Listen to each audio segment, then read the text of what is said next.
Elon Musk ఆయన ట్రంప్ని అధికారంలోకి తేవడం కోసం చాలా కష్టపడ్డాడు, చాలా చెమటోడ్చిండు. తర్వాత ఎక్కడ చెడింది. అతి ముఖ్యమైనది ఏంటంటే he has come with an expectation that he will take the best advantage of Trump's administration. ఈ టారిఫ్స్ ఈ స్థాయిలో ఉంటే ప్రపంచం ఊహించలేదు, చాలా దారుణంగా టారిఫ్స్ విధించుకొని వెళ్ళాడు. డివోర్స్ చేయడానికి కారణం ఏంటంటే ఈవీ మార్కెట్లో ఉన్న అతి ముఖ్యమైన మ్యానుఫ్యాక్చరింగ్ యూనిట్ వచ్చేసి టెస్లా. అతన్ని ప్రొడక్ట్స్ని బైకౌట్ చేయడం మొదలుపెట్టారు. మీకు especially Germany 60-70% market has doomed, completely doom అయిపోయింది టెస్లా. ఈవీని ప్రమోట్ చేయాలని ప్రపంచవ్యాప్తంగా ఒకటి నడుస్తూ ఉంది.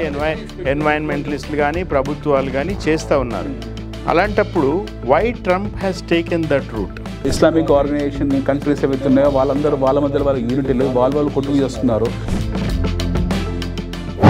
Someone who's close to Musk నాసాలో ఎంట్రీ కావాలని అడిగాడు, అది నేను చేయలేదని కూడా అన్నాడు. Same NASA which send Apollo, మన సునీత విలియమ్స్ ఇండియన్ ఆరిజిన్ ఉంది, అమ్మాయి అందులో ఉంది, వాళ్ళు వెళ్ళి అక్కడ ఇరుక్కుపోయింది. ఆల్మోస్ట్ 2 సంవత్సరాల్లో కొట్టుకున్నారు వాళ్ళు. Same NASA could not able to bring her back.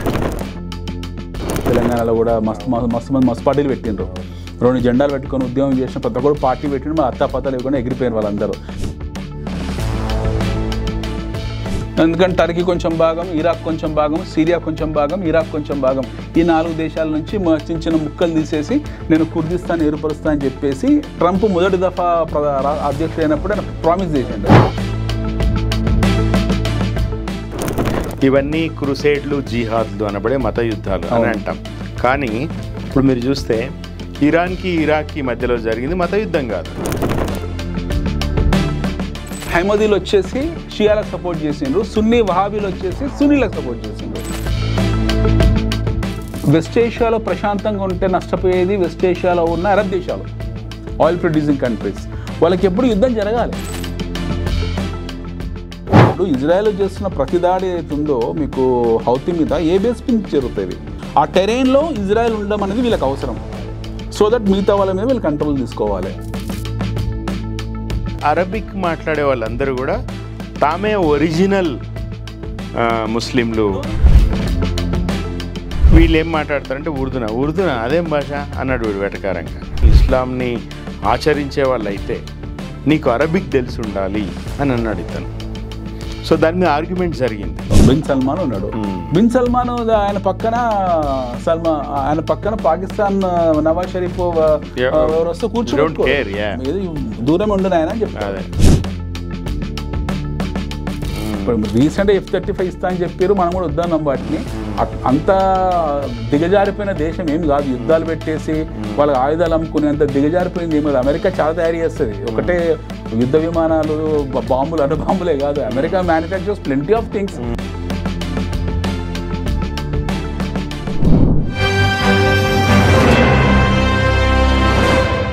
నమస్తే, వెల్కమ్ టు 3TV. ఈరోజు మనము డొనాల్డ్ ట్రంప్, ఎలాన్ మస్క్ ఎందుకు విడిపోయినరు, కార్యకర్తల్లా భార్య భర్తల్లా ఉన్నవాళ్ళు ఈరోజు ఎందుకు విడిపోయినరు, ప్లస్ ఇంకా చాలా విషయాలు జియో పాలిటిక్స్ సంబంధించి నాకు అత్యంత ప్రియమైన, ఇష్టమైన, నేను ఎంతో అభిమానించే అనిల్ మనతో ఉన్నారు. అనిల్ని అడిగి తెలుసుకుందాం. Anil, welcome to the show. Thank you sir. చాలా రోజుల తర్వాత మనం మాట్లాడుతున్నాం. సో ఎలాన్ మస్క్ ఆయన ట్రంప్ని అధికారంలోకి తేవడం కోసం చాలా కష్టపడ్డాడు, చాలా చెమటోడ్చిండు. అదేంటది డోజ్ అనే దానికి ఈయనని తీసుకొచ్చి ఈయనకు ప్రధానమైన బాధ్యతలు కూడా అప్పగించిండు. తర్వాత ఎక్కడ చెడింది. ఈరోజు ఆయన బయటికి రావడం, తర్వాత ఆయన ఒక పార్టీ కూడా పెట్టడం, ట్రంప్ మీద ఆరోపణలు చేయడం, ఈయన ఒక పిచ్చోడని ట్రంప్ అనడం, ఇవన్నీ కూడా నాకు ఒక పోలిక కనపడతా ఉంది. మన భారతదేశంలో కూడా ఈ మధ్య కాలంలో గత 15-20 సంవత్సరాలుగా ఈ పొలిటికల్ స్ట్రాటజిస్టులు అనేది పుట్టుకొచ్చారు. మనకు ప్రముఖంగా వినపడే పేరు ప్రశాంత్ కిషోర్. ప్రశాంత్ కిషోర్ మన దేశంలో అందరితో పనిచేసిండు, ఆయన అందరికీ పనిచేసిండు. ఆయన నరేంద్ర మోడీకి, మమతా బెనర్జీకి, జగన్కి, చంద్రబాబు నాయుడుకి, కేసీఆర్కి అందరికీ పనిచేసిండు, నితీష్ కుమార్కి. తర్వాత ఎక్కడో చెడింది, ఒక్కొక్కళ్ళతో ఆయనకు చెడుతూ పోయింది. తర్వాత ఈరోజు కూడా ఆయన పొలిటికల్ పార్టీ పెట్టిండు. సరే, దాని మ్యాగ్నిట్యూడ్ ఎంత, దాని ఇంపాక్ట్ ఎంత అనేది వేరే విషయం. కానీ బట్ ఈ political ఎరీనాలో స్ట్రాటజిస్టుల ప్రవేశము,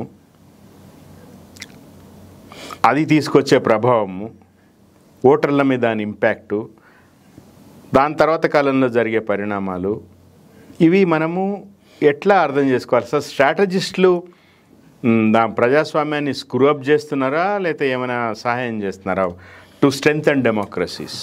Prashanth Kishor versus Elon Musk పోలికలేదు sir. Okay. Prashant Kishor happen to be a real strategist. కానీ ఎవరికి పని చేసినా, ఎవరితో గొడవలు పెట్టుకున్నా, ఎలాంటి పరిస్థితుల్లో వాళ్ళతో విడిపోయినా సరే, ఈజ్ అ రియల్ స్ట్రాటజిస్ట్. ఆయన కొన్ని స్టాటిస్టికల్ టూల్స్ మీద పనిచేశారు, గ్రౌండ్ లో ఆయన టీమ్స్ పెట్టుకున్నారు, ఆయన టీమ్స్ తో పనిచేశారు. ఆయన మాక్సిమం ఆయన హిట్ రేట్ చాలా సక్సెస్ఫుల్ గా ఉంది. Most of the time is been very successful. కొన్ని ప్రాంతీయ పార్టీలతో ఆయన విభేదాలు వచ్చాయి, అభిప్రాయ విభేదాలు వచ్చాయి, ఆయన బయటకు వచ్చారు.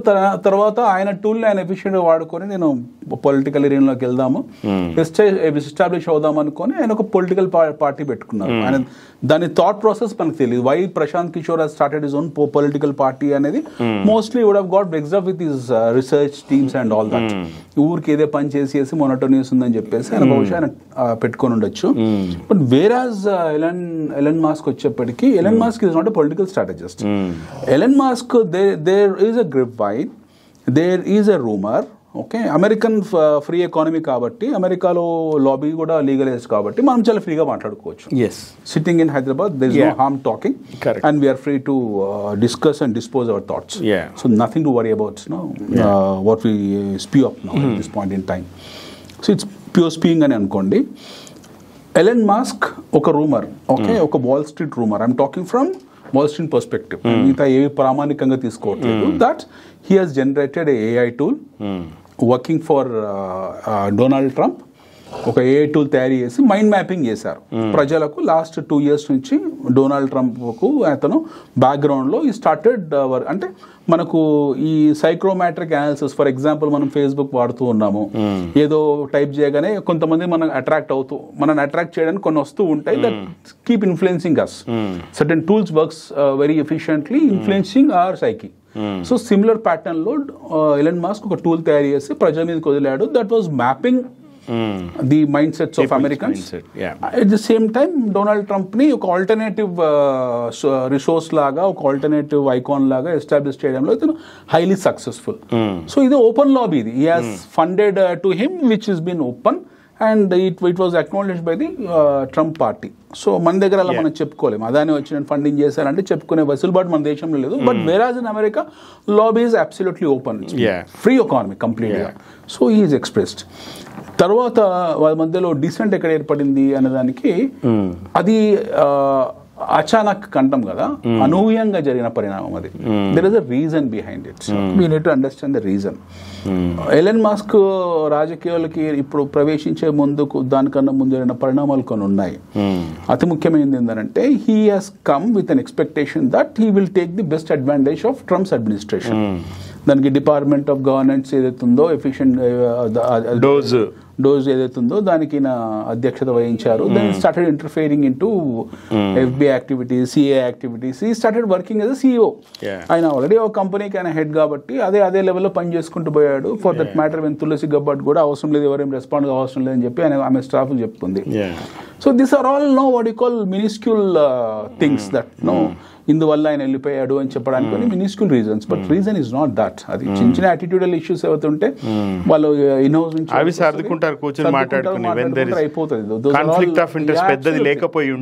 టీచింగ్ ప్రాబ్లమ్స్, దాని గురించి పెద్ద చర్చ లేదు. The main conflict has come from middle east. West Asia నుంచి మనకు ఇష్యూ వచ్చింది. ఇజ్రాయెల్ ఇరాన్ వార్ జరుగుతుందని చెప్పేసి, ఇప్పట్లో జరుగుతుందని చెప్పేసి no one expected. War has turn from electric vehicles to fossil fuel. ఇది మనం అర్థం చేసుకోవాలి. ట్రంప్ బేసికల్ ఉన్నది ఏంటి, ఎలక్ట్రిక్ వెహికల్ మార్కెట్ లో ఎలన్ మస్క్ ఉన్నది electric. Tesla is into complete production of electric vehicles. Fine. So at the same time, Trump wanted to make America great. Make America great again. మాగా అవుతుందో మాగాని భయంకరంగా push చేశాడు. First sequence అనమాట. First stroke world has not anticipated, neither expected that Trump is going to hit the world with horrendous tariffs. ఈ tariffs ఈ స్థాయిలో ఉంటాయని చెప్పి ప్రపంచం ఊహించలేదు. చాలా దారుణంగా టారిఫ్స్ విధించుకొని వెళ్ళాడు ఆయన. Sorry to cut you flow, చాలా అది అనాలోచితం అనాలా, వెంజన్స్ అనాలా ఏందో తెలియదు. కానీ ఇప్పుడు మొన్న బ్రిక్స్ మీటింగ్ అయింది, సమ్మిట్, మన ప్రధానమంత్రి కూడా పోయిచ్చిండు. తెల్లారే 10% టారిఫ్. ఈ రోజు రాత్రి తేలిపోతుంది. Today is 8th July and 8th July రాత్రి. అండ్ చైనాకి సంబంధించి కూడా 50% అని, తర్వాత కొంత మళ్ళీ వెనక్కి అయిపోయి రకరకాలుగా. ఫైన్. ఇవన్నీ ఏంటంటే అందులో personal egos. Trump is a business man, is negotiating with hitting the hard rock. అతను నెగోషియేట్ చేస్తున్నాడు. మనము ఒక షాప్ వెళ్ళాము, ఎంత అని అడిగాము, ఎంఆర్పి ₹100 చెప్తాము, లేదు మనం బార్గెన్ చేసుకుంటే ₹50 దగ్గర ₹40 దగ్గర కట్ అయిపోతాం. Similar kind of thing is doing Trump and admitted that. Trump తెలుసో తెలియకుండా ఓపెన్ గా అడ్మిట్ చేశాడు అమెరికన్స్ కు, నేను కావాలని చేస్తున్నాను, సో దట్ నేను ఇంత పెద్ద టారిఫ్ పెడితే మిగతా ప్రపంచం వచ్చి ఏదో ఒక కట్ ఆఫ్ పాయింట్ లో ఆగిపోతారు, బ్రేక్ ఈవెన్ పాయింట్లు అని చెప్పి ఓపెన్ చెప్పాడు. The moment he told world has reacted that is a junk. ఆయన ఏం మాట్లాడుతుంది సరే, ఇది అబ్సల్యూట్ అబ్సర్డ్, అందులో అసెంట్రిక్ గా మాట్లాడుతున్నాడు, అవసరం లేదు, పట్టించుకోవాల్సిన అవసరం లేదని చెప్పేసి people have taken very casually across the globe, across the economies, across the emerging markets. Every one has taken him for granted and no one is bothered. ఎందుకంటే ఎగుమతి దేశాలకు ట్రంప్ విధించే నో వన్ ఈస్ బాదర్డ్ గానీ every one is being affected కదా. No one affected also. ఎందుకు మన stock markets మీకు volatility అనేది ఒక 2-3 months ఉంటుంది. స్టాక్ మార్కెట్ వాలటిలిటీ ఏముంది సార్, మనం ఒక ప్రధానమంత్రి లేకపోతే ఒక పార్టీ అధికార పార్టీ అధ్యక్షుడు జారిపడ్డా కూడా మార్కెట్స్ పడిపోతాయి. మార్కెట్స్ కు రీజన్ కావాలి ప్రాఫిట్ బుకింగ్. సో ట్రంప్ ఇచ్చిన ఏదైతుందో అవన్నీ ప్రైసింగ్ అయిపోయాయి already. That is been anticipated and been priced in. Market functions on fundamentals. ఒక ఫండమెంటల్స్ ఇన్ఫ్లుయెన్స్ చేసే ఫ్యాక్టర్స్, అట్రిబ్యూట్స్ ట్రంప్ ఒకవేళ నిర్దిష్టంగా విధించుంటే జరిగేది. బట్ రిటాలియేటెడ్ టారిఫ్స్ ఉంటాయి కదా, సుంకానికి ప్రతి సుంకంగా ఉంటుంది. ఇవన్నీ ఫండమెంటల్స్ లో అడ్జస్ట్ అవుతాయి, మీకు ఈపీఎస్ లో అడ్జస్ట్ అవుతాయి. That's different thing. But when it comes me basic question కు, వై ట్రంప్ వీళ్ళ మధ్య డివోర్స్ ఎందుకు జరిగింది అనే దానికి, డివోర్స్ చేయడానికి కారణం ఏంటంటే ఈవీ మార్కెట్ లో ఉన్న అతి ముఖ్యమైన మ్యానుఫ్యాక్చరింగ్ యూనిట్ వచ్చేసి టెస్లా. సో మేక్ అమెరికా ఇక్కడ నుంచి మనం లైన్స్ డ్రా చేసుకుంటూ వెళ్ళాలి. ఇక్కడ నుంచి మనం లైన్స్ డ్రా చేసుకుంటూ వెళ్తే what is America next 2 years అనేది మనకు క్లారిటీ వస్తుంది. And what is India for next 2 years అనేది క్లారిటీ కూడా మనకు వస్తుంది. దీని చుట్టూ చాలా కథలు ఉన్నాయి. ఇది అల్లికలు కూడివేతలు తీసుకుంటూ వెళ్ళాలి. Now let's come from the ascending order. First జరిగింది మాగా, మేక్ అమెరికా గ్రేట్ అగైన్ టారిఫింగ్. భయంకరంగా టారిఫింగ్ పెట్టేశారు. మనోడు డిఓజికి అధ్యక్షత వహిస్తున్నది Elon Musk. Yes. Now people started retaliating that they started boycotting Tesla. ప్రపంచవ్యాప్తంగా టెస్లాని బైకాట్ చేయడం మొదలుపెట్టారు. Beat Germany, beat Spain, beat Latin American countries and especially the major markets like France. ఎందుకు వీటన్నిటి కారణము మస్క్ అని. ఎస్, ఎలన్ మస్క్ అని చెప్పేసి అతని ప్రొడక్ట్స్ ని బైకాట్ చేయడం మొదలుపెట్టారు. మీకు especially Germany 60-70% market has doomed, completely doom అయిపోయింది టెస్లా. ఇది ఒకటి. This is the prime of ఇక్కడ ఇది టర్మ్ వేరే హార్డ్ హిట్ ఇక్కడ అయింది. రెండోది వచ్చేప్పటికి ఏంటంటే no one anticipated October 7, 2023 massacre. Israel మీద వీళ్ళు హమాస్ వాళ్ళు రావడము, అక్కడ స్త్రీలని పిల్లల్ని అపహరించుకొని 200 మంది వెళ్ళిపోవడం అనేది నో వన్ యాంటిసిపేటెడ్. ఎందుకంటే ట్రంప్ అప్పుడే కొత్తగా వచ్చాడు. అప్పటికి ట్రంప్ రాలేదు. ఇది జరిగింది. దీని రిటాలియేషన్ ఎలా ఉంటుందన్న సంగతి no one knows. And Israel started retaliating very hard. Okay, Israel started retaliating. వాళ్ళు మొత్తం కంప్లీట్ హమాస్ ని తుడిచిపెట్టేశారు, హెజ్బుల్లాని తుడిచిపెట్టారు. ఇప్పుడు హూతీ స్టిల్ ఆన్ వెంటిలేషన్, దాన్ని కూడా లేపేస్తారు. గాజాని మొత్తం పార్కింగ్ లాట్ చేశారు. Then they attacked Iran.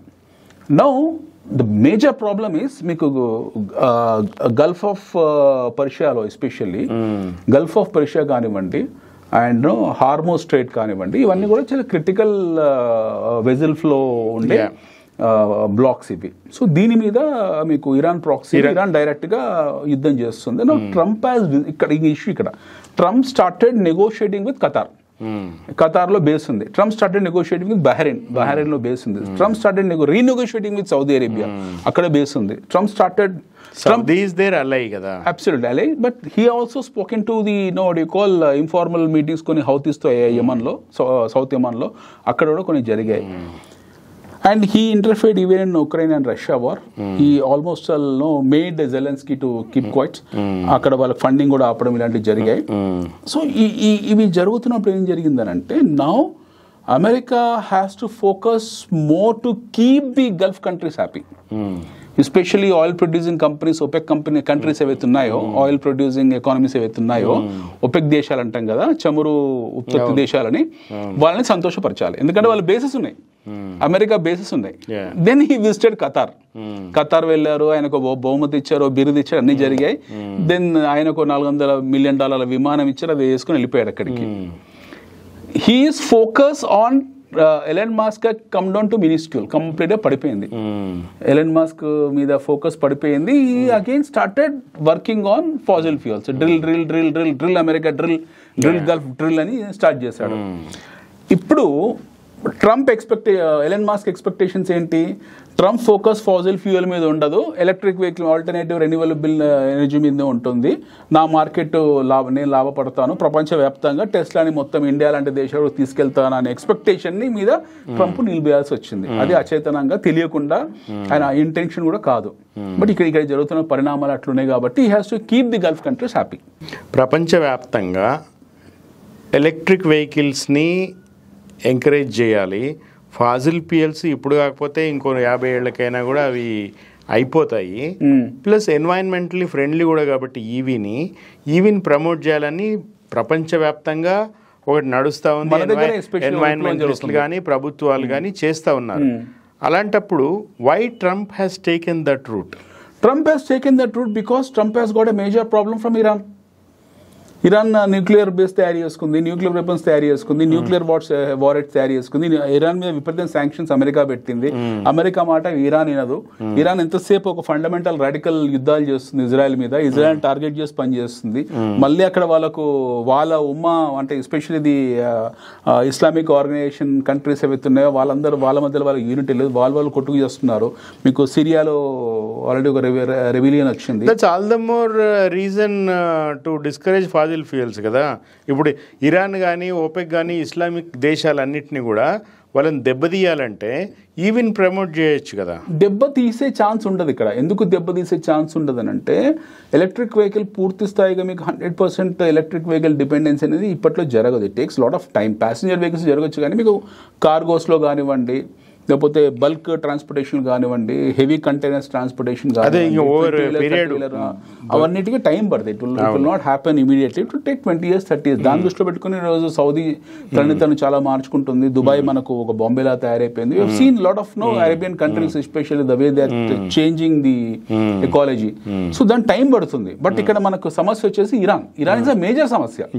So Iran major సమస్యని కౌంటర్ ఫిట్ చేయడం కోసము Trump has involved again into the negotiation part with all the Arab countries, oil producing countries. అక్కడ రిఫ్ట్ మొదలైంది. ఎందుకంటే ఆయనకున్న ప్రామిస్లు ఏంటి? ఎలక్ట్రిక్ వెహికల్ ప్రపంచాన్ని సృష్టించాలి, ప్రపంచాన్ని దాని ద్వారా ముందు తీసుకెళ్లాలి అనేది టెస్లా ఉద్దేశం, ఎలన్ మాస్క్ది. దాని మీద ట్రంప్ నీళ్లు పోసాడు. ట్రంప్ చాయిస్ లేదు. ఇప్పుడు విడిపోయారు ఇద్దరు. ఇట్స్ అబ్సల్యూట్లీ అండర్స్టూడ్ దట్ వాళ్ళిద్దరి మధ్యలో చాలా కోల్డ్ వార్ జరుగుతుంది. Trump went ahead saying that you are not an American, నువ్వు అమెరికన్ బాన్ కాదు, సౌత్ ఆఫ్రికా. ట్రంప్ దగ్గర ఉన్న గొప్ప ఆయుధం ఏంటంటే స్థానికత్వం, అస్తిత్వం మీద మాట్లాడటం. నువ్వు అసలు ఇక్కడ కానే కాదు, నువ్వు వెళ్ళిపోయి ఎక్కడి నుంచి అని చెప్పేశాడు క్లియర్గా. అంటే the way is talking to anybody. Elon Musk ఎక్కడైనా ఆపరేట్ చేసుకోగలుగుతాడు. ఎలన్ మాస్క్ అమెరికాలో కూర్చొని ఆపరేట్, అమెరికా అనేది ఒక market. America is a major market for Elon Musk. He can operate from South Africa వెళ్ళిపోయినా ఆయనకు వచ్చే నష్టం లేదు. ఆయన జోహాన్స్బర్గ్ లో కూర్చొని, సన్ సిటీలో కూర్చొని ఆపరేట్ చేసుకోగలుగుతాడు సౌత్ ఆఫ్రికాలో. ఆయనకు పెద్ద వచ్చే నష్టం ఏం లేదు. నష్టం అమెరికాకు. ఎందుకంటే ఇట్స్ వైస్ వర్సా. ఆయన ఎంత బెనిఫిట్ తీసుకున్నాడో అమెరికన్ సమాజం కూడా టెస్లా నుంచి అంత బెనిఫిట్ తీసుకున్నాడు. మూడో ఆరోపణ చేసింది ఏంటంటే Trump, someone who's close to Musk నాసాలో ఎంట్రీ కావాలని అడిగాడు, అది నేను చేయలేదని కూడా అన్నాడు.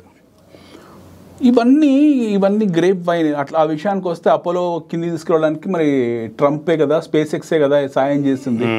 Same NASA which send Apollo, మన సునీత విలియమ్స్ ఇండియన్ ఆరిజిన్ ఉంది, అమ్మాయి అందులో ఉంది, వెళ్ళి అక్కడ ఇరుక్కుపోయింది. ఆల్మోస్ట్ 2 సంవత్సరాల్లో కొట్టుకున్నారు వాళ్ళు. Same NASA could not able to bring her back. But whereas SpaceX has helped to get it back. So NASA కన్నా పెద్దది SpaceX. ఇవన్నీ చాలా చిన్న ఆరోపణలు ఇవన్నీ కూడా. మన తెలంగాణలో ఇట్లాంటి ఆరోపణలు ఉంటాయి. మన మత్స్యకార సమస్య ఆరోపణ లేటెస్ట్ ఉంది కదా, మనకు తెలంగాణ సముద్రం తీరం లేదు కాబట్టి మేము డ్రై పోర్ట్లు అవసరం లేదని ఒక స్టూపిడ్ సిల్లీ వాదన లాంటిది ఇది కూడా. So it has no sense. So Trump ఏది పడుతుంది ఆ మూమెంట్ లో ట్రంప్ చాలా అసెంట్రిక్ గా మాట్లాడతాడు. బట్ మనం అర్థం చేసుకోవాల్సింది సీక్వెన్స్ ఆఫ్ స్టోరీని step by step big picture అర్థం చేసుకుంటే మనకి అర్థం అవుతుంది. Trump is fixed. Trump wanted to make America great again. He has put no heavy tariffs. Whatever that means. But then retaliatory tariffs వచ్చాయి. Trump never expected China is going to retaliate in such a big way. వాళ్ళు ఒక wave of tariffs ని కొట్టారు. They are not bothered. నువ్వు కొంటే కొను లేకుంటలేదు మా దగ్గర, ప్రపంచమే పెద్ద వస్తువు మార్కెట్ మాకు. Is Trump so naive that to think that Russia and China will keep quiet? He is not naive. He is fixed. America is in recession for prolonged recession for last 8 years. మనం అర్థం చేసుకోవాల్సింది అంటే America is in prolonged recession for last 8 years. ఎక్కడ పడితే అక్కడ involve అయిపోయి అన్ని చోట్ల ఓడిపోయింది అమెరికా.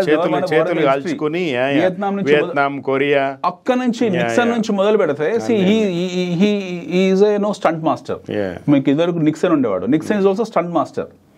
సిమిలర్లీ ఈయన కూడా ఒక స్టంట్ మాస్టర్. ఏ కరుంగా ఓ కరుంగా, ఏ కరుదుంగా ఓ కరుదుంగా టైప్ అనమాట. మీరు మొత్తం అమెరికన్ ప్రెసిడెన్సీ హిస్టరీ తీసుకుంటే వీళ్ళు మాక్సిమం అందరు కూడా స్టంట్ మాస్టర్లు ఉంటారు చాలా శాతం, ఒకరిద్దరు మినాయిస్తే.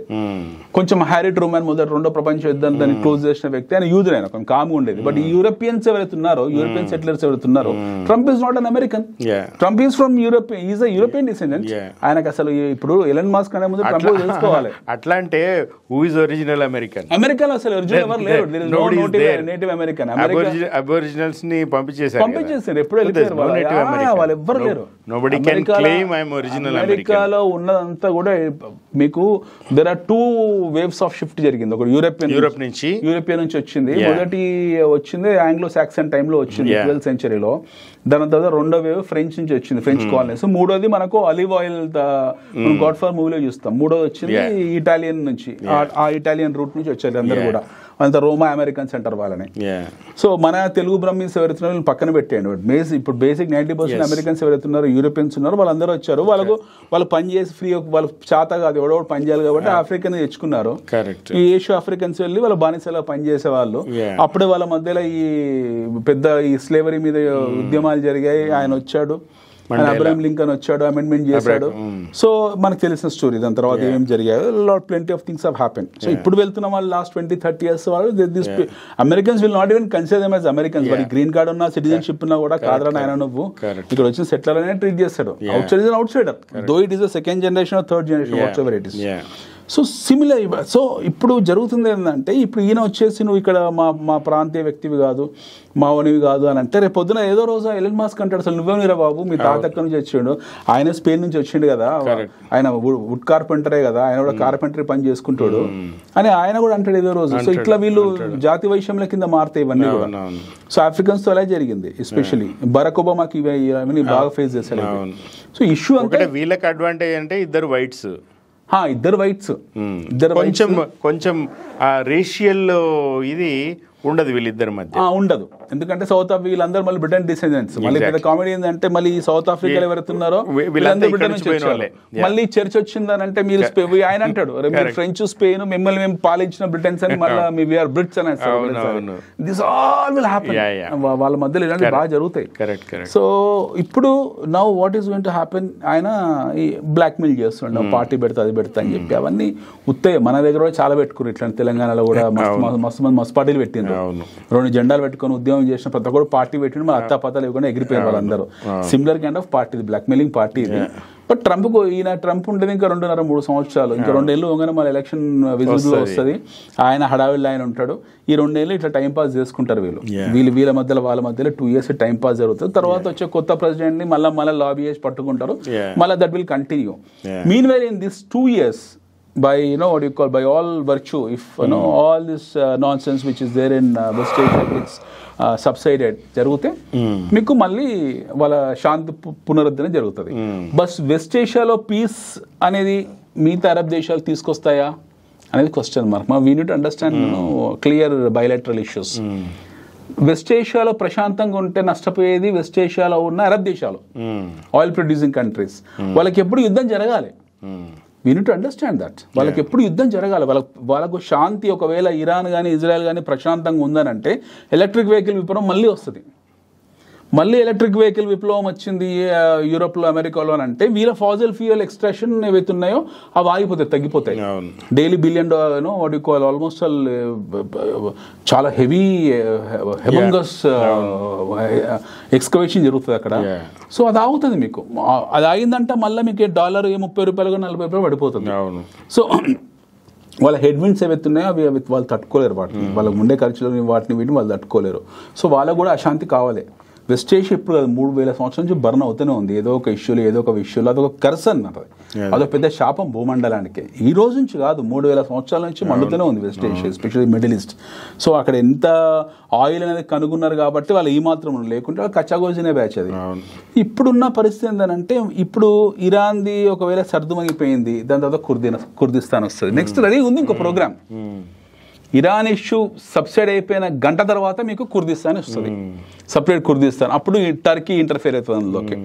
ఎందుకంటే టర్కీ కొంచెం భాగం, ఇరాక్ కొంచెం భాగం, సిరియా కొంచెం భాగం, ఇరాక్ కొంచెం భాగం. ఈ 4 దేశాల నుంచి చిన్న చిన్న ముక్కలు తీసేసి నేను కుర్దిస్తాన్ ఏర్పరుస్తా అని చెప్పేసి ట్రంప్ మొదటి దఫా అధ్యక్షుడు అయినప్పుడు ఆయన ప్రామిస్ చేసిండు. That is something called as Abraham Accords. Abraham Accords లో ఆయన అందరికీ ఒక వాగ్దానం చేసిండు, మీకు కూడా ఒక వాగ్దానం. సద్దాం హుస్సేన్ ని ఎలిమినేట్ చేయడానికి వీళ్ళు చెప్పిన కారణాల్లో అది ఒక కారణం. కుర్దుల్ని కెమికల్, సద్దాం హుస్సేన్ బావమరుదు ఉండేవాడు, పేరే కెమికల్ అలీ. వాడు ఇవన్నీ ప్రయోగించాడు అని చెప్పేసి వాళ్ళు ఎలిమినేట్ చేశారు. ఎస్, వాళ్ళు పెద్ద ప్రొలాంగ్డ్ వార్ జరిగింది. Iran especial strait of Hormuz కోసం జరిగిన యుద్ధం అది, బస్రా కోసం. మళ్ళీ మనం హైదరాబాద్కి వచ్చే బస్రా ముత్తే లాస్ట్ టైం అనుకున్నాం. ఆ గొడవంతా దానికోసమే, బస్రా కోసమే, ఆ బస్రా ఆయిల్ బేస్ కోసమే జరిగింది. ఇరాన్ మాది అంటది, ఇరాక్ మాది అంటది. 8 సంవత్సరాలు యుద్ధం చేసి ఫైనల్ తిరిగి చూసుకుంటే 2 కూడా బ్యాంక్రప్ట్ అయిపోయినాయి. సద్దాం హుస్సేన్ తీసుకు ఉరి తీసిండ్రు, ఆయతులకు మన ముసలోడు అయిపోయింది. మీరు తిరిగి చూసుకుంటే ఇరాక్ మీద శాంక్షన్స్ పడ్డాయి, ఇరాన్ కొలాప్స్ అయిపోయింది, ఇరాక్ కొలాప్స్ అయిపోయింది. సో ఇప్పుడు ఒకటి జనరల్ ఈ యుద్ధాలన్నీ కూడా ఇప్పుడు మీరు అన్నారు ఇందాక 3000 సంవత్సరాల నుంచి ఇవన్నీ క్రుసేడ్లు, జిహాద్లు అనబడే మత యుద్ధాలు అని అంటాం. కానీ ఇప్పుడు మీరు చూస్తే ఇరాన్కి ఇరాక్కి మధ్యలో జరిగింది మత యుద్ధం కాదు, అది కదా. మత యుద్ధం ఉంది అందులో, ఎట్లా పాత్ర ఉంది, అది సున్నీషియా పాత్ర ఉంది. అంటే ఇస్లాంలో మళ్ళీ తెగల యుద్ధం అది. ఇస్లాంలో తెగల యుద్ధం, మత యుద్ధం కాదు, తెగల యుద్ధం. 2 తెగలకు సున్నీషియా యుద్ధమే అది. ఎందుకంటే వీళ్ళు సున్నీలు, వీళ్ళు షియాలు. అవును. మళ్ళీ ఇక్కడ సున్నీ షియాలను ఇద్దరిని ప్రోత్సహించిన అక్కడ ఉన్న వహాబీలు, ఎవరు మన సౌదీ, చాలా పెద్ద గందరగోళం అన్నమాట ఇందులో. వీళ్ళ వహాబీలు. మళ్ళీ అక్కడ వాళ్ళు వచ్చి మీకు టర్కీలో అహ్మదీయాలు ఉంటారు, వాళ్ళు సపోర్ట్ చేసిండ్రు. వాళ్ళు మళ్ళీ షియాలకు సపోర్ట్, వాళ్ళు సున్నీ అహ్మదీలు వచ్చేసి షియాలకు సపోర్ట్ చేసిండ్రు, సున్నీ వహాబీలు వచ్చేసి సున్నీలకు సపోర్ట్ చేసిండ్రు. సో ఇది పెద్ద గేమ్ ఆఫ్ థ్రోన్స్ ఇది. సో ఇవి ఎంత ఎంత సూక్ష్మంగా అర్థమైతే అంతా ఇప్పుడు అంటే వీళ్ళకి చాలా దూరంగా ఉన్న, ఉదాహరణకి భారతదేశంలో ఉన్న ముస్లింలు కానీ హిందువులు కానీ వీళ్ళకి అర్థం అవ్వాల్సిన విషయం ఏంటంటే మత యుద్ధాలు అనేది ముస్లింలు, క్రిస్టియన్లు, హిందువులు పరస్పరం ఈ 3 పెద్ద మతాలకు సంబంధించి కొట్లాటలు మాత్రమే కాదు, పలు కారణాలు, తెగల వైషమ్యాలు కావచ్చు, ఆర్థిక కారణాలు కావచ్చు, వాటి వల్ల విదిన్ ద మతం కూడా ఇట్లాంటి రిఫ్ట్లు చాలా జరుగుతాయి అనే ఎరుక వచ్చింది అనుకోండి. అప్పుడు ఒక బ్లాంకెట్ భావన, అంటే క్రైస్తవులు ముస్లిమ్స్తో కొట్లాడుకుంటారు, లేకపోతే ముస్లిమ్స్ హిందూస్లో కొట్లాడుకుంటారు అనే ఆ బ్లాంకెట్ భావన తొలగిపోతుందేమో అనిపిస్తుంది నాకు. అంటే మన దగ్గర వాళ్ళు వాళ్ళ దగ్గర సమస్య మళ్ళీ వాళ్ళ సమస్య అంటే ఎథనికల్ గ్రూప్స్, వాళ్ళందరూ కూడా natural ethnical groups are no what you call formed ethnical groups. కుర్దులు, ముస్లిమ్స్ వాళ్ళకి ఎథనికల్ గ్రూప్. అంటే వాళ్ళ మీద ఎక్కువ స్థాయిగా, కుర్దుల మీద ఎక్కువ స్థాయి జయనిజం ప్రభావం ఉంటుంది, కొంచెం యూదుల ప్రభావం ఉంటుంది, కొద్దిగా వాళ్ళ మీద జొరాస్ట్రియన్స్ ప్రభావం ఉంటుంది. సో వాళ్ళు విగ్రహారాధన కూడా చేస్తారు, దీపాలు వెలిగించిన విగ్రహారాధన చేస్తారు కుర్దులు, ఎస్పెషల్లీ ఖుడ్స్. ఓకే, మళ్ళీ షియా వాళ్ళు వచ్చేసి షియా గురించి మనకు తెలిసింది అది. ఓకే, వాళ్ళ సపరేట్ ఎంటిటీ లాగానే వాళ్ళు ఉంటారు. ఎందుకంటే వాళ్ళు ఇలా మొహమ్మద్ ప్రవక్త అలీకి సంబంధించిన ఇబ్రాహిం అలీ, అలీకి హుసేన్ వాళ్ళకి సంబంధించిన తెగ అందరూ. ఇప్పుడు పీర్ల పండుగ నడుస్తుంది. వీళ్ళు వచ్చేసి ఆయన వియంకుడు ఉంటారు, మొహమ్మద్ ప్రవక్త వియంకుడు, ఆయనకు సంబంధించిన వాళ్ళు వీళ్ళందరూ కూడా. సో ఈ సున్నీలు వేరు, షియాలు వేరు. వీళ్ళ మధ్యలో ఇప్పుడు లేదు యుద్ధం, గత 1500 సంవత్సరాలు వచ్చింది వాళ్ళ మధ్యలో. Okay, what's the reason. అయితే ఇక్కడ మనం చర్చించుకోవాల్సింది ఏంటంటే అరబ్ దేశాల్లో మీకు ఇరాక్, బహ్రెయిన్, ఖతార్, జోర్డాన్, వీళ్ళు ఎవరు మన సౌదీ, యమన్, ఒమన్, ఇవన్నీ కూడా అరబ్ దేశాలు. వీళ్ళని మేము అరబ్స్ అని చెప్పుకొని గర్వపడతారు. They feel very proud of it because they are Arabs, natural Arabs వాళ్ళందరూ కూడా ఈ ప్రాంతం. Islam birth place. Islam birth place is only Saudi మొత్తం కాదు. అంటే నేను అనేది అరబిక్ మాట్లాడే వాళ్ళందరూ కూడా తామే ఒరిజినల్ ముస్లింలు, ఇందులో మళ్ళీ మీకు అర్మేనియా ఉంది, ఇందులో మీకు కొంచెం మొరాకాన్ వస్తుంది, కొద్దిగా జోర్డానియన్ భాష వేరు. ఓకే, మళ్ళీ వీళ్ళది జొరాస్ట్రియన్ భాష వేరు. అరబ్ దేశాల్లో అందరు అరబిక్ మాట్లాడరు, ఇది ఒక పెద్ద అపోహ మాత్రమే. ఇది యమనీస్ భాష వేరు, అన్ని మీకు లెబనీస్ భాష వేరు. నేననేది వీళ్ళందరిలో కంటే కూడా అరబిక్ భాష మాట్లాడే వాళ్ళు తామే డైరెక్ట్ ముస్లిమ్స్ అనే భావన చాలా బలంగా ఉంది కదా. వీళ్ళకు ఉంటుంది, వీళ్ళకు వహాబీలకు అంటే సౌదీలో ఉండే వహాబీలకు ఉంటుంది, మిగతా వాళ్ళకు ఉండదు. నేను ఒక ఉదాహరణ చెప్తా, ఇది ఎందుకు అంటున్నాను. నేను రిపీటెడ్గా రెండోసారి ఎందుకు అడిగినా అంటే, నేను ఇంగ్లాండ్లో ఉన్నాను, పనిచేశాను, మీకు తెలుసు అది. అక్కడ I work for an international language school. Non English speaking countries నుంచి స్టూడెంట్స్ వచ్చేవారు. బేసికలీ ఏంది, Middle East, Eastern Europe, Latin America, China, Mongolia, ఈ ప్రాంతాల నుంచి. ఒకసారి నేను ఒక పాకిస్తానీ స్టూడెంట్కి, ఒక సౌదీ స్టూడెంట్స్కి జరిగిన సంభాషణ విన్నాను నేను. వీళ్ళు ఏం మాట్లాడతారంటే ఉర్దూనా అదేం భాష అన్నాడు వీడు వెటకారంగా. వాళ్ళు చెప్పేది, ముస్లిమ్స్ అయితే, నిజమైన ఇస్లాంని ఆచరించే వాళ్ళు అయితే నీకు అరబిక్ తెలిసి ఉండాలి అని అన్నాడు ఇతను. సో దాని మీద ఆర్గ్యుమెంట్ జరుగుతాయి. ఎందుకంటే అక్కడ ప్రాబ్లం ఏంటంటే ఎథనిక్ గ్రూప్స్, అంటే మనము వాళ్ళ ఎథనిక్ గ్రూప్ అవుతుందో అరబిక్ ఎథనిక్ గ్రూప్స్, మిగతా వాళ్ళు ఇస్లాంని స్ప్రెడ్ చేసినా కూడా ప్రపంచవ్యాప్తంగా. ఇప్పుడు ఎట్లా అయితే సంస్కృతము దైవ భాష అని మన దగ్గర భావన ఉందో, బ్రాహ్మణ భాష అనే భావన, దైవ భాష కన్నా కూడా బ్రాహ్మణ భాష అనుకుందాం డైరెక్ట్. బ్రాహ్మణ భాష అనే ఉంటుంది. సంస్కృతంని టు బి వెరీ ప్రిసైజ్, మిగతా కులస్తులు వెళ్ళి పూజారి అయినా సరే జనాలు వెళ్ళి అక్కడ వెళ్ళరు. ఎట్ ది సేమ్ టైం బ్రాహ్మణులు కాకుండా మిగతా వాళ్ళని కూడా పబ్లిక్ కూడా యాక్సెప్ట్ చేయదు. మీకు అన్ని అంటే వేదాలు, ఉపనిషత్తులు అన్ని కూడా బ్రాహ్మణ భాష, అన్ని కూడా సంస్కృత దైవ భాష అన్నా కూడా బ్రాహ్మణ భాష. మన దగ్గర పెద్ద కులం అంటే చాతుర్వర్ణాలలో బ్రాహ్మణ భాష అన్నట్టే సంస్కృతం ఉంది. ఇప్పుడు సంస్కృతం బ్రాహ్మణ భాష కాదు, విశ్వ భాష అని చెప్పేసి ఇప్పుడు ఏదో ప్రయత్నాలు జరుగుతున్నాయి. అంటే సిమిలర్లీ అరబిక్ కి ఆ స్టేటస్ క్లెయిమ్ చేస్తారు అంటున్నాను. వాళ్ళు క్లెయిమ్ చేసుకుంటారు, ఎందుకంటే వహాబీలు క్లెయిమ్ చేసుకుంటారు. They wanted to be a dominating spree. మిగతా ప్రపంచ దేశాలకు వాళ్ళు ఫైనాన్షియల్ సప్లై చేస్తారు, ఆయుధాలు సప్లై చేస్తారు, డబ్బులు ఇస్తారు, బ్రెడ్ ఇస్తారు, మటన్ ముక్కలు, చికెన్ ముక్కలు, బిర్యానీ అన్ని they will do everything. But వచ్చి పక్కన కూర్చోబెట్టుకోరు. It's as simple as that. మీరు సౌదీ అరేబియా ఉంది ఫర్ ఎగ్జాంపుల్, అక్కడ సౌదీ అరేబియా యువరాజు ఉన్నాడు, బిన్ సల్మాన్ ఉన్నాడు. బిన్ సల్మాన్ ఆయన పక్కన పాకిస్తాన్ నవాజ్ షరీఫ్ ఎవరు వస్తే కూర్చోబెట్టుకో, దూరం ఉండు నాయన అని చెప్తారు. నువ్వు ముస్లింవే, నో ఇష్యూస్, బట్ మేము హైయెస్ట్, మా కుర్చీ ఇక్కడ, వీఆర్ సిట్టింగ్ హియర్ అన్నట్టు ఉంటుంది. అన్ని మతాల్లో ఉంటుంది అది, ఇక్కడనే అన్ని కులాల్లో ఉంటుంది.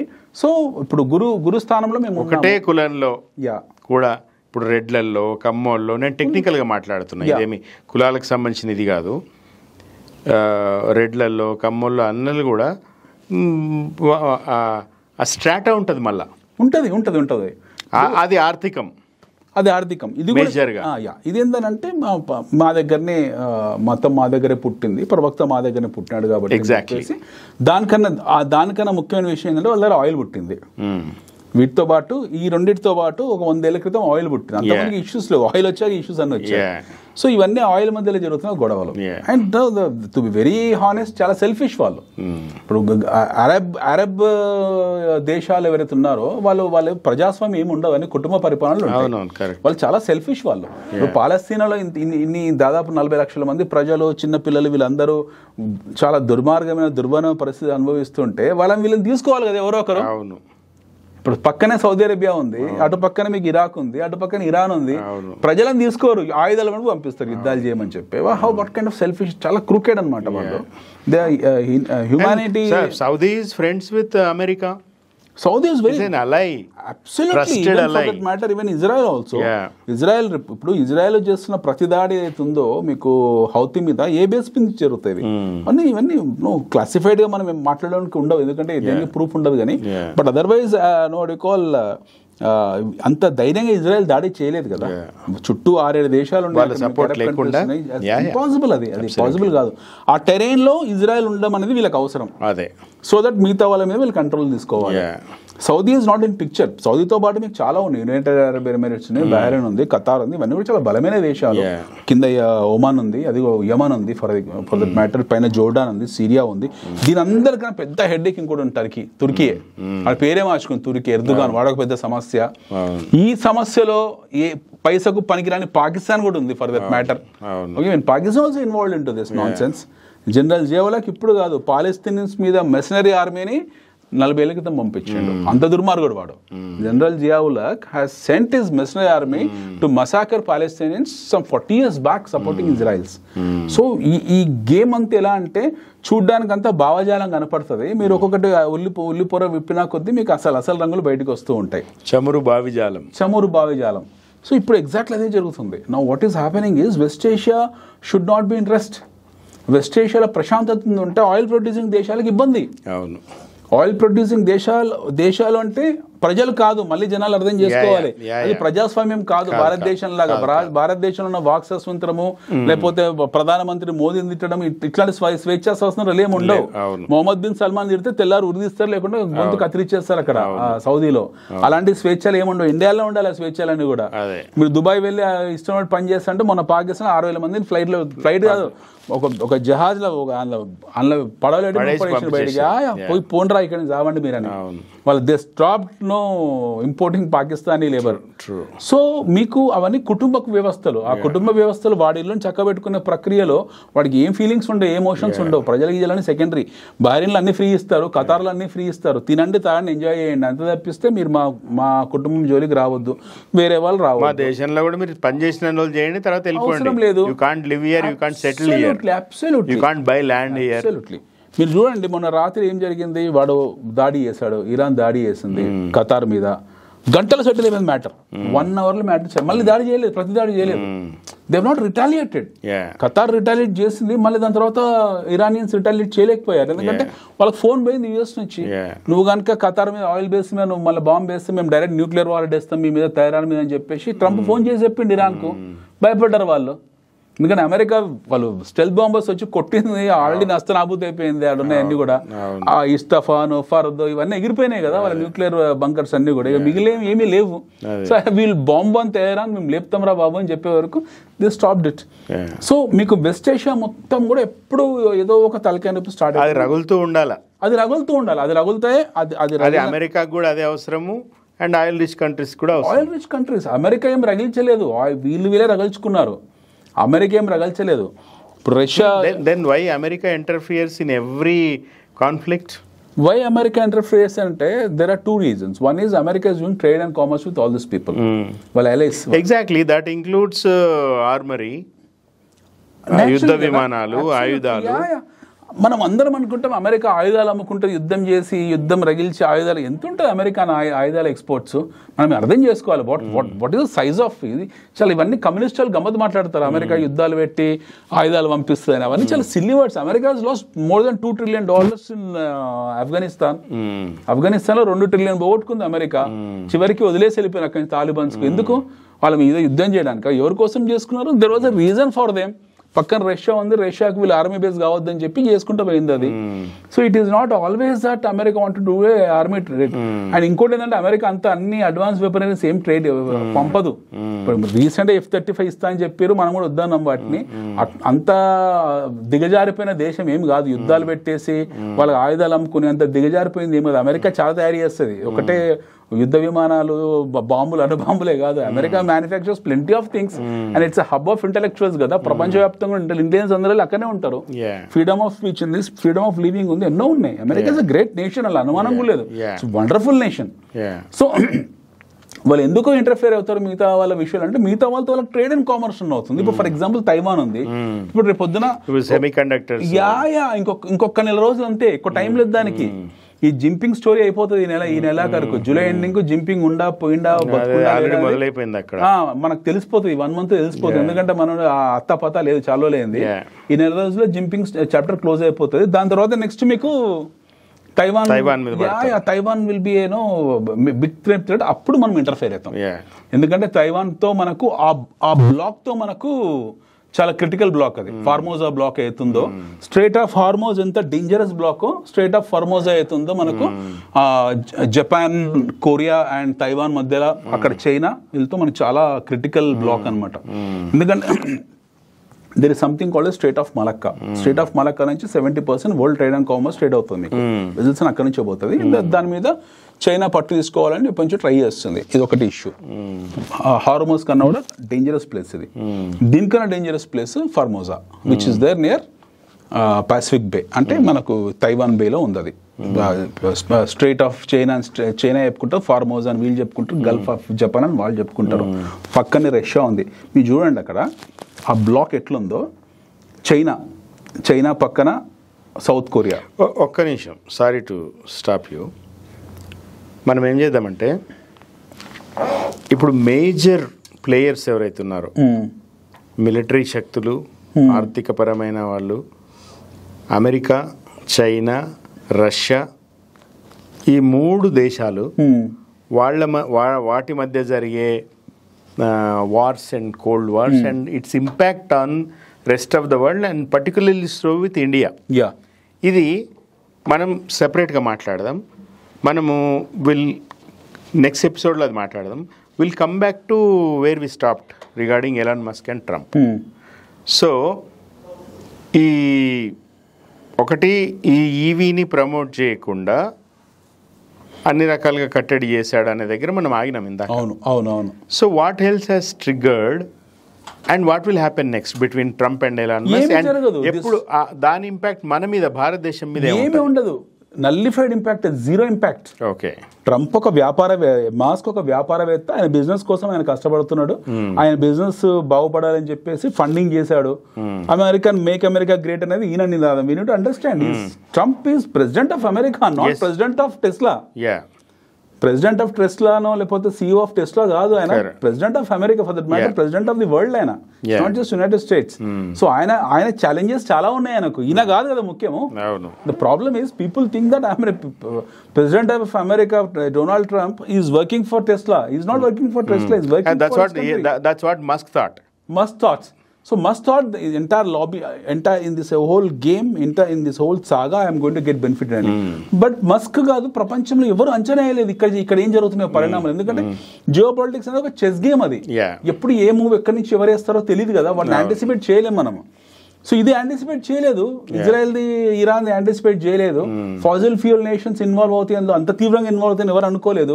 ఇరాన్ న్యూక్లియర్ ఫెసిలిటీస్ తయారు చేసుకుంది, ఇంకా 2 వారాలకు చాలా దగ్గరగా ఉంది న్యూక్లియర్ వార్స్ అని మనం ఎవరు ఊహించలేదు. ఒకవేళ నిజంగానే ఇరాన్ కనుక న్యూక్లియర్ వార్ తయారు చేసుకుని పెట్టుకుంటే డెఫినెట్ గా టెల్ అవీవ్ వేసి ఉండేవాళ్ళు. అలా సెకండ్ థాట్ కూడా లేదు. దాని తర్వాత తీవ్రమైన ప్రపంచ యుద్ధానికి దారితీసి ఉండేది. ఎందుకంటే వాళ్ళు they are not worried, they are not bothered about people, public population, there no poverty, అవన్నీ వాళ్ళ సంబంధం లేదు. అలీ ఖుమైనీకి అవి ఏం సంబంధం లేదు. ఈజ్ వెరీ క్లియర్ ఇంటెన్షన్, యూదుల్ని లేకపోతే ఇజ్రాయెల్ని భూమి నుంచి తీసేయాలి. దానికి ప్రపంచవ్యాప్తంగా మన దేశంలో చాలా మంది అన్నాడు కూడా కదా, నాకు Iran he said also Iran కంటే ఇస్లాం ముఖ్యం నాకని. Absolutely, they are very open. దాన్ని సమర్థించే వాళ్ళు మన దగ్గర వచ్చి మన దేశంలో చాలా మంది ఉన్నారు. They are very happy. ఎన్నో రీల్స్ కనపడతాయి, మాకు పాలస్తీనా ఇంపార్టెంట్. ఎవడు పోయి మళ్ళీ పాలస్తీనా కోసం ఫైట్ చేయడు, అక్కడ ఒక బ్రెడ్ ముక్క వంచినప్పుడు ఎవరు లేడు.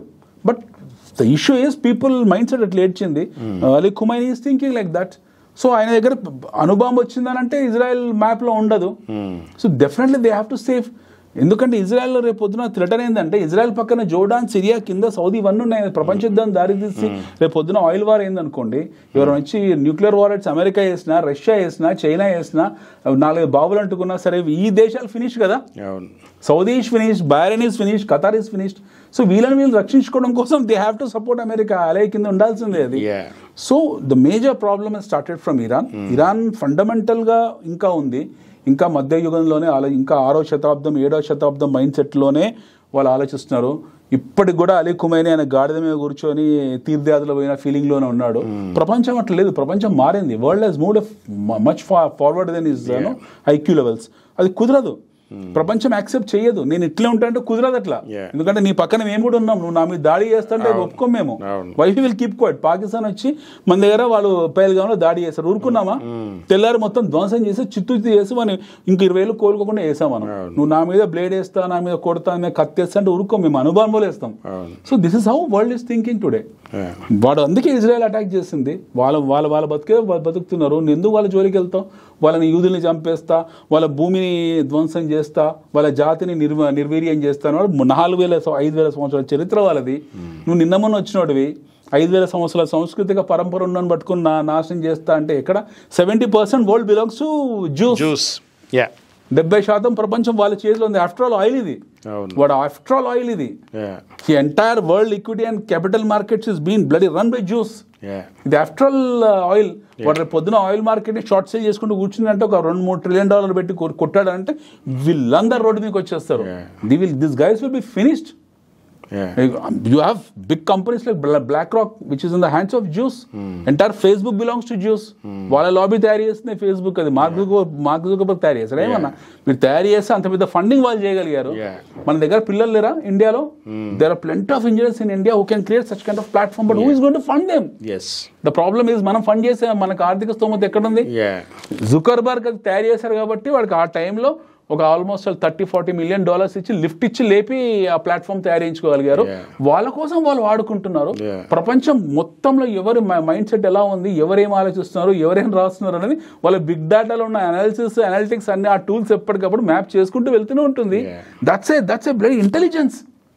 సిఐఏ మొసాద్ కన్నా 10,000 రెట్లు పవర్ఫుల్ ఇంటెలిజెన్స్ ఫేస్బుక్. వాళ్ళ social media platforms, X platforms ఇవన్నీ కూడా వాళ్ళ చేతుల్లో ఉన్నాయి కదా. వీడంతా ఆఫ్టర్ ఆల్ గాడు, వీడికి ఏముంది, ఏం నాలెడ్జ్ ఉందని. So these people don't have any formal and advance education and this guys are like aliens. వీళ్ళు అంతరిక్ష పరిశోధకులాగా ఆలోచిస్తున్నారు. వీళ్ళతో వాడు ఎక్కడో కూర్చొని కొడితే చేతిలో బాంబులు వెళ్ళిపోయాయి, ఏవి పేజర్లు బాంబులు వెళ్ళాయి. ఆ లెవెల్లో ఉన్నారు వాళ్ళు. వాడు పంపించే బాంబు పిజ్జాలో ఉందా, టమాటాలో ఉందా, కబాబ్లో ఉందా కూడా తెలియదు. సో ఇట్స్ బెటర్ వీళ్ళు అక్కడికి ఆపేసుకొని వాళ్ళ శాంతి ప్రస్తావన చేసి. సౌదీ ఏం చేసింది? స్నేహస్తం అందించింది. ఒకప్పుడు ఇరాన్ ఏం చేసింది? షా పహల్వీ టైంలో, రాజా షా పహల్వీ టైంలో ఇజ్రాయెల్తో చాలా స్నేహంగా ఉంది. ఈ రోజు వాళ్ళు తయారు చేసుకున్న న్యూక్లియర్ ఫెసిలిటీస్ అన్ని కూడా ఆ రోజుల్లో పంపించినాయి కదా. సో వాళ్ళు మీ జోలికి రాలేదు. They have to move with times. World has changed. Yes. For that matter, we have changed. మన దేశం కూడా ఈ రోజు ట్రంప్ కు వ్యతిరేకంగా డైరెక్ట్ గా వెళ్ళట్లేదు, బట్ వి ఆల్సో రిటాలియేటింగ్. మన ప్రధానమంత్రి మోదీ గారు కూడా ఏం చేస్తున్నారు? ఇప్పుడు కాళ్ళకు బలపాలు కట్టుకొని అర్జెంటీనా, బ్రెజిల్ అవన్నీ తిరుగుతున్నారు కదా. ఎందుకోసం ఏం చేస్తున్నారు? Trump is threatening the entire world with tariffs. Now we are also trying to retaliate in a soft way. మనం సాఫ్ట్ ల్యాండింగ్ చేస్తున్నాం ప్రజెంట్. మనం మనం ఎప్పుడు అనుకుంటాం కదా ప్రపంచంలో అతిపెద్ద శక్తిగా మారుతున్నామని. మనకున్న శక్తి మన ద్వైపాక్షిక సంబంధాలు. అందరినీ ప్రపంచానికి ఒక తాటి మీద తీసుకొస్తున్నాము. And luckily we don't have Jinping at this point in time. So Putin ఇలాంటి వాళ్ళకి, మనకు ఎంజిలా మర్కెల్ ఇలాంటి వాళ్ళకి అప్పుడు సపోర్ట్ చేశారు. ఇప్పుడు సపోర్ట్ చేయడం ప్రపంచం అంతా సిద్ధంగా ఉంది. అటు రష్యా కానివ్వండి, ఇటు ఇటలీ కానివ్వండి, ఫ్రాన్స్ కానివ్వండి, for that matter Argentina, Brazil, all these countries are ready to support India. Except for China, I think we are friends with almost everybody. చైనాతో మనకి ఏమి ఇష్యూ లేదు. చైనాతో ఉన్న ఇష్యూ ఏంటంటే China has got a problem with CPEC. China Pakistan economic corridor ఆ విషయంలో ఉంది. జింపింగ్ ఒకడు పిచ్చివాడు ఉండేవాడు, ఒక నియంతలా ఉండేవాడు. వన్స్ ఈజ్ అవుట్, మన కొత్త రిజిమ్ ఎలా ఉంటుందో తెలియదు. Not no threaten us. Hu Jintao టైంలో మనకి పెద్ద సమస్యలు ఏం లేవు, బట్ జింపింగ్ టైంలో చాలా సమస్యలు వచ్చాయి. సో వన్స్ ఈ major economies, major forces of the world, ఈ 3 దేశాల గురించి మనం మాట్లాడదాం next episode. Yeah. Thank you. Thanks for this.